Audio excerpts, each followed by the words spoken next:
Fighting back tears while talking about the deputy and the man that Daniel Sherrer was.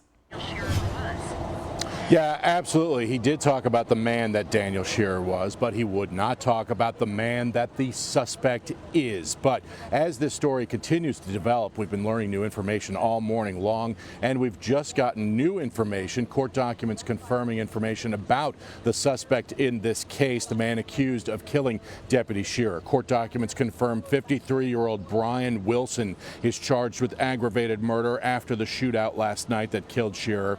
According to an affidavit, Sherrer's body-worn camera shows that the deputy approached Wilson at a home near Marengo last night, responding to a domestic violence call, trying to talk to Wilson and de-escalate the situation. Now, Wilson had reportedly told a witness earlier, "If I was to die tonight, I'd be okay with it." And as Sherrer approached, Wilson threatened the deputy that "I will expletive kill you," and warned the deputy to go away if you want your family to see you tomorrow.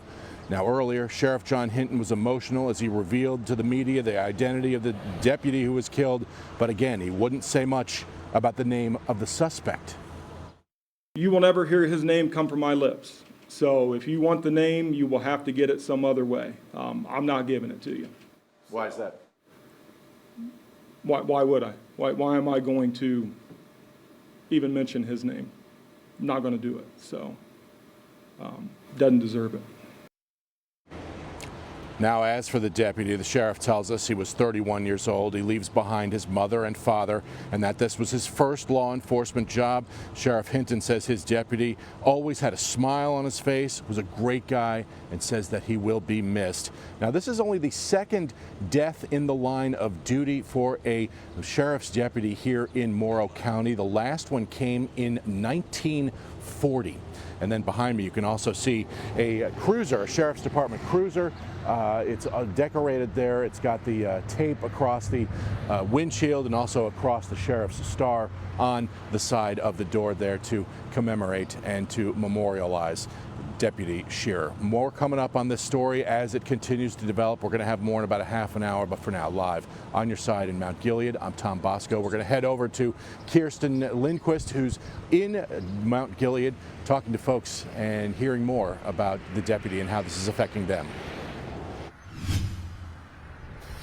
Yeah, Tom, like Terry described at the very beginning of the show, this is a very tight-knit community. When we were driving around downtown, you could already see folks lowering those flags to half staff, like we mentioned earlier, as they've ordered throughout this community. But we're actually right here behind Eight Sisters Bakery, who stopped by the sheriff's office early this morning to drop off donuts and coffee to those working at the scene where this deputy was killed. And they just said that this was part of their, diligence to this community, how they lean on each other. They didn't want the recognition. They were just doing this out of the kindness of their own heart. This community is obviously heartbroken. It's a crushing time of grief for them. Multiple agencies also reaching out, writing statements expressing their grief, also emphasizing how domestic violence calls are the most dangerous calls that these deputies face. This community will continue to lean on each other and be there to support each other. The owners of this bakery tell me that they are going to continue to outpour that support. They expect other community members to do the same and lean on each other during this very difficult time. For now, live in Morrow County, on your side, Kirsten Lindquist, ABC6. We also caught up with Governor DeWine this morning. He spoke briefly about Deputy Sherrer and also ordered flags across the state to be flown at half-staff. It reminds us how difficult it is to be a law enforcement agent, law enforcement officer. In this case, a deputy. He was responding to a domestic relations call. Those, sadly, many times are the most dangerous calls that an officer can make. Law enforcement agencies from all around Central Ohio are also offering condolences to Deputy Sherrer's family and the Morrow County Sheriff's Office. Bucyrus Police said, "We see tragic news like this far too often, but when it happens too close to home, the pain hits differently." Sunbury Police say they stand by the Morrow County Sheriff's Office and are praying the deputy's service and sacrifice is never forgotten. The Hartford Village Police Department says this is the most dangerous type of call officers face. Our prayers go to the family and co-workers of the deputy. From the Franklin County Sheriff's Office, please join us in praying for the Morrow County Sheriff's deputy who was killed in the line of duty. We extend our deepest condolences to the deputy's family, friends, and the entire Morrow County Sheriff's Office. From Licking County, our hearts are heavy today.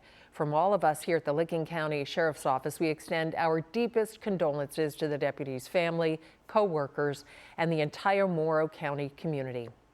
And from Ohio Attorney General Dave Yost, my heart is torn by the loss of yet another Ohio law enforcement officer who paid the ultimate sacrifice while protecting his community. We are forever indebted to those who lay down their lives for others. We'll have continuing coverage on this story with the ABC6 News app. Look for updates as we get them. And don't forget to sign up for push alerts so you can get those updates in real time. We'll be right back.